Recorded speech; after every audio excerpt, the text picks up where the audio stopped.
बिस्मिल्लाहिर्रहमानिर्रहीम, अस्सलाम वालेकुम। मैं हूं मोहम्मद समीर। आज की वीडियो में बात करेंगे कि अपोजिशन जमातें हुकूमत पाकिस्तान को टफ टाइम देने की बातें कर रही हैं, एक एहतजाजी तहरीक शुरू करने की बातें हो रही हैं और जैसे जैसे एहतजाजी तहरीक के दिन करीब आते जा रहे हैं वैसे वैसे वज़ीर आज़म इमरान खान के एतमाद में इजाफा हमें दिखाई दे रहा है और इमरान खान पूरे एतमाद दिखाई दे रहे हैं। आखिर इसकी क्या वजूहत हैं, आज की वीडियो में आपके सामने तीन बड़ी वजूहत हम रखेंगे कि इमरान खान साहब क्यों पूरे एतमाद हैं और इमरान खान साहब को क्यों ख़तरा नहीं है इन अपोजिशन जमातों से। आपको ये भी बताएंगे कि अपोजिशन जमातें जो एहतजाजी तहरीक शुरू करने की कोशिश कर रही हैं उनको रियासत पाकिस्तान ने एक बार फिर खबरदार कर दिया। इस हवाले से भी बात करेंगे और आखिर पर बात करेंगे कि सीनियर तज्ज़ियाकार अयाज मीर ने नवाज शरीफ के बयानी की, नवाज शरीफ के इनकलाब की धज्जियाँ उड़ा के रख दी हैं। इस हवाले से आज की वीडियो में आपको आगाह करेंगे, लेकिन सबसे पहले बात कर लेते हैं कि इमरान खान के पुरएतमाद होने की वजूहत क्या हैं। कि एक जानिब जो 11 अपोजिशन की जमातें हैं जिसमें जो दो बड़ी सियासी जमातें हैं पाकिस्तान मुस्लिम लीग नून और पाकिस्तान पीपल्स पार्टी,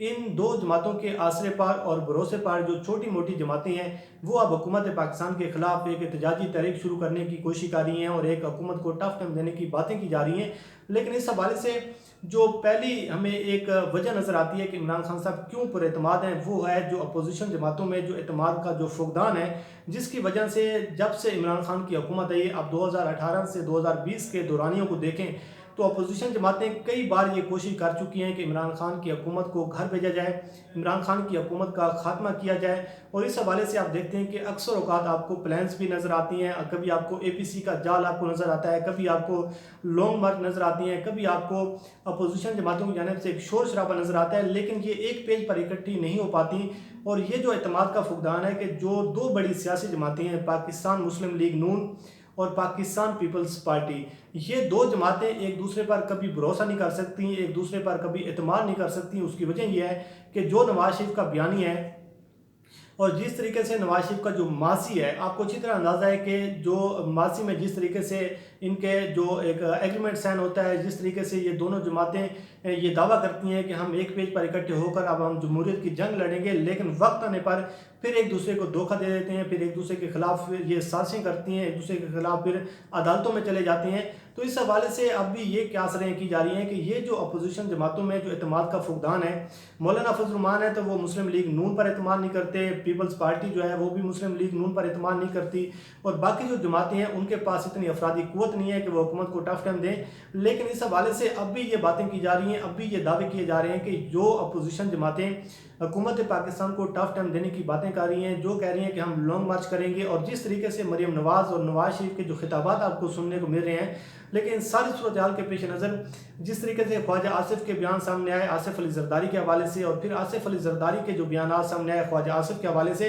तो साफ इस बात से ज़ाहिर आपको हो रहा है और इस बात से आपको अंदाज़ा लगा सकते हैं कि ये जो अपोजिशन जमातें इनमें जो एतमाद का फुकदान है, आपने देखा कि जब भी PDM का इजलास होता है उसमें ये लड़ाई शुरू हो जाती है कि जो PDM का सरबराह होगा वो कौन होगा, किसके पास जो जिम्मेदारी है वो कितनी देर के लिए होगी, कौन सा जो सरबराह है वो कितने अरसे के लिए रहेगा। बिलावल जरदारी जो है वो मौलाना फजल रहमान की सरबराही पर उसको तोहफ़ा हैं। तो इस हवाले से हम देख रहे हैं कि जो अपोजिशन जमातें हैं वो उनमें एतमाद का जो फुकदान है वो वज़ीर आज़म इमरान खान के एतमाद की जो एक वजह बन रहा है कि इमरान खान को पता है कि ये अपोजिशन जमातें कभी एक पेज पर ना तो इकट्ठी हो सकती हैं और ना ये हुकूमत को टफ टाइम देने के लिए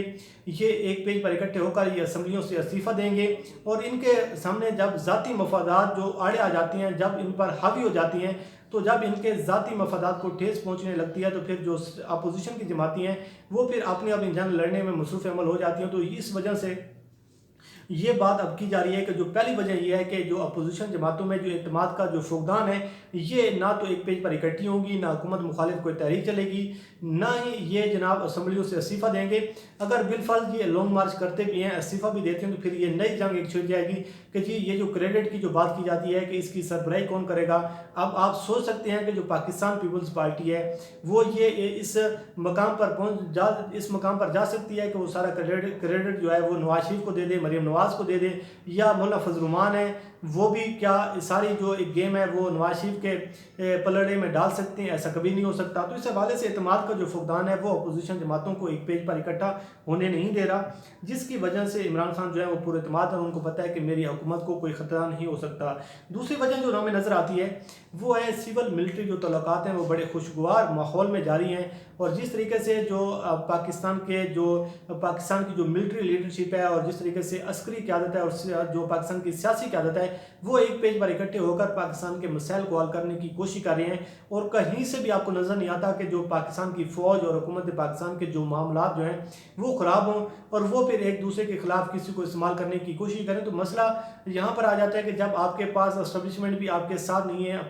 कोई भी आपके साथ इदारा नहीं है, तो ऐसी सूरत में आप जो एहतजाजी तरीका है वो कैसे शुरू करेंगे? इमरान खान साहब को क्यों इक़्तिदार से निकाला जाएगा, क्यों इक़्तिदार से बाहर किया जाएगा? तो वजह यह है कि जब तमाम इदारे मिलकर जो एक रियासत के मामला चलाने की कोशिश कर रहे हैं, तो ऐसी सूरत हाल में जो सिविल मिलिट्री तल्लुकात हैं, जो जिस हवाले से ये भी कहा जा रहा है कि ये पहला टेनोर है सियासी तौर पर जिसमें जो सिविल मिलिट्री तल्लुकात बड़े आइडियल सूरत हाल में चल रहे हैं। तो इस हवाले से ये भी कहा जा रहा है कि इमरान खान के जो एतमाद में जो एक इजाफा कर रहा है वो सिविल मिलिट्री तल्लुकात हैं, जिसकी वजह से जो हुकूमत को और इमरान खान को ये ख़तरा नहीं है कि उनका जो इक़्तिदार है वो चला जाएगा।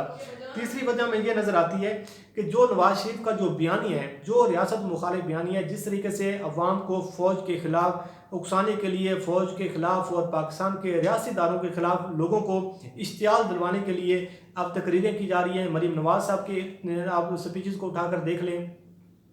नवाज शरीफ के खिताबात को उठाकर देख लें, तो किस तरीके से जो बाकी अपोजिशन जमाती हैं वो इस बयानिए को लेकर साथ चलेंगी, वो एक झंडे के नीचे वो खड़ी होंगी। और नवाज शरीफ का जो बर्डन है वो किस तरीके से जो पाकिस्तान पीपल्स पार्टी है वो उठा सकती है। तो इस हवाले से ये भी कहा जा रहा है कि जो आसिफ अली जरदारी हैं, जब से APC हुई है 2020 सितंबर 2020 के बाद, अब आसिफ अली जरदारी बिल्कुल खामोश हैं, बिलावल जरदारी भी खामोश हैं, बाकी जमातें भी हैं वो भी खामोश हैं। तो इस टाइम जो एक जमात है वो बात कर रही है, वो है पाकिस्तान मुस्लिम लीग नून। तो जो नवाज शरीफ का बयानी है उस बयानियों को लेकर साथ चलना बाकी अपोजिशन जमातों के पास की बात नहीं है, जिसकी वजह से ये भी कहा जा रहा है कि आने वाले दिनों में ये जो एक अपोजिशन का जो अलायंस बनाया गया है, इस अलायंस को भी खतरा पड़ सकता है, जिसकी वजह से इमरान खान साहब पूरे एतमाद हैं कि जी ये अपोजिशन जमातें ज़्यादा करेंगी तो कोई जल्द से जुलूस कर लेंगी, रैलियाँ कर लेंगी, लेकिन हुकूमत को कोई बड़ा डैंड डालने में ये अपोजिशन जमातें जो हैं ये कामयाब नहीं हो सकती। तो बहरहाल ये तीन जो वजूहत हैं ये नज़र आ रही हैं कि इन वजूहत की बिना पर आपने देखा कि आज वज़ीर-ए-आज़म इमरान खान ने जो खिताब किया है उस खिताब में भी इमरान खान ने ये कहा है कि आप जितनी मर्जी तहरीक चलाना चाहते हैं चला लें, आप जो कुछ करना चाहते हैं कर लें, आपको ना तो कोई NRO मिलेगा, ना आपको कोई डील मिलेगी, ना आपको किसी किस्म की कोई ढील मिलेगी। तो ऐसी सूरत हाल में इमरान खान जो है वो पूरे एतमाद दिखाई दे रहे हैं, लेकिन अपोजिशन जमातें जो हैं वो हर आने वाले दिन के साथ उनकी परेशानी में इजाफा होता नज़र आ रहा है। आप मौलाना फजल रहमान के तासुरात को देख लें, आप बिलावल जरदारी को देख लें, तो ये कुछ चीज़ें हैं जो वज़ीर-ए-आज़म इमरान खान के पूरे एतमाद होने की एक वजह बन रही हैं। अब हम बात कर लेते हैं कि जो अपोजिशन जमातें जो एहतजाजी तहरीक शुरू करने जा रही हैं, आज भी वज़ीर-ए-आज़म इमरान खान की जानिब से ये उनको ख़बरदार किया गया है कि अगर आप एहतजाजी तहरीक शुरू करते हैं तो आप बेशक करें, लेकिन जब आप कानून को हाथ में लेने की कोशिश करेंगे, अवाम को इदारों के ख़िलाफ़ आप इश्तियाल दिलाने की कोशिश करेंगे और अवाम को बगावत पर उकसाने की कोशिश करेंगे, तो फिर जो कानून है